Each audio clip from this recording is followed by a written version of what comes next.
I was so ready to hit record on this video to say what I have to say, but then the AC kicked on and it got super loud. So I was like, okay, we're gonna have some YouTube time before I turn on the camera officially and make the video happen. So now we can do it. Just a little excerpt from my little journal, my little notes.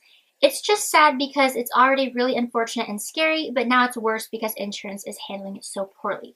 So this was based on the current situation, rewind and freeze several months ago to when Progressive wasn't covering as they promised they were. That's the whole thing. See the other sections, the other parts to this series where I'm talking about my car accident and updates. So now we get to put this baby to bed. We get to wrap this up with a little bow on it. We get to put it in the past forever. It's done with. So when I'm filming this, already forgot what day it was. Today is Monday, July 13th. There's a hair here. So skip to, well, rewind to last week. Early last week, I sent out an email to get a quote, or like I inserted my information to get a quote. They emailed me back, a place across town who takes cars, and they gave me $650 for mine. So Nate helped me get the trailer and everything for it, to transport it to this place, to get it gone, get it out. It's been months. We've been meaning to do it, but stuff has always happened, and Nate's very busy. And yes, I have the summer off, but like it's hard to coordinate time and make time for it. So $650 is pretty good for my Corolla. I'm just glad it was more than zero.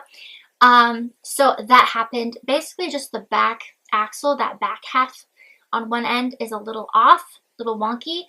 But I mean, they got a good deal because Toyota Corollas, 2014 too, like mine, they're amazing cars. I would have been driving that now if it weren't for my accident, which had totaled it. But I think of my friend Haley Reed. She just had a birthday.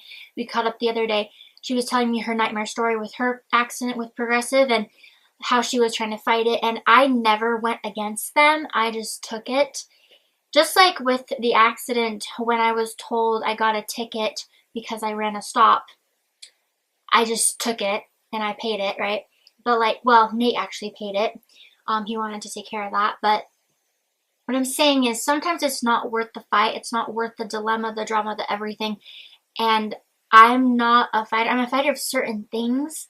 But if it's problematic, even if it's unfair, I'll probably run in the opposite direction. So I'm not gonna prolong and further drama. I can't do that. It's too exhaustive for me. So I don't like doing it. Exhaustive is a word. I know exhausting is, but yeah, anyway. So yes, the car is now off of our property in someone else's problem, someone else's hands. And I love the Toyota Tacoma. It's a nice rig and it's fun to drive, and I feel a lot safer than I did when I was first driving it. Before, I was a nervous wreck and I thought I was going to wreck the car again, just a different one. But it's not bad at all. It's very fun, easy to drive. I feel safe, secure, solid in it. And we're building it up actually, so that could be a fun video in the future to see what we've all done to it. We're going to go half on that, just kind of fix it up a little bit. So, and I still do own it for my portion. That's how we're doing finances. I'm paying half of the cost, so that's only fair. That's how we've decided to work it out. But yes. It's funny, I had a silver car, and I still have a silver car. Well, vehicle, I should say, because cars and trucks are different. But he always tells me that. He's like, you always call it a car. I'm like, oh. But yeah, so that's that. Any other updates? No, I mean, I like driving. I do. It's fun to drive, and life is good. So. Sorry, just thinking about all I have to do when I turn the camera off. Alright, thank you for listening. Thank you for being here. Please stay safe. A lot of people actually, I'll end with this. A lot of people actually do struggle with driving phobias. I can think of a few YouTubers who do. Like Sarah Hawkinson, for example. She struggled with a fear of driving. And the fear itself is big, but as soon as you face it, you realize how small the thing actually was. And I have social anxiety. I've never really had a fear of driving until my accident happened, and that was very short-lived, thankfully. And I did face it soon on. But if you think about it, like, a fear is a fear. There's a quote, fear is a fear until you face it. When you face it, it's easier, it's no longer scary, you know you can do it again, you know you can handle it by yourself, things like that. Like, not all phobias, because some are very extreme and some cases can be just very intense. But I would say, for the most part, I would hope that you face your fears and you realize it's not the end of the world and it doesn't have to be scary.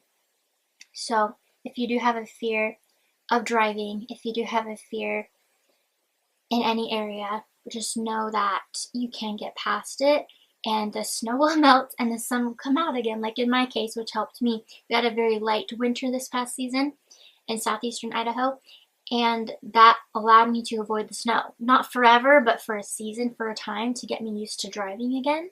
So I was driving on average conditions, like average as in like everyday conditions with the sun out and the roads clear. So that was easier in my case with my story for me to learn how to drive again, right? So anyway, love you and good.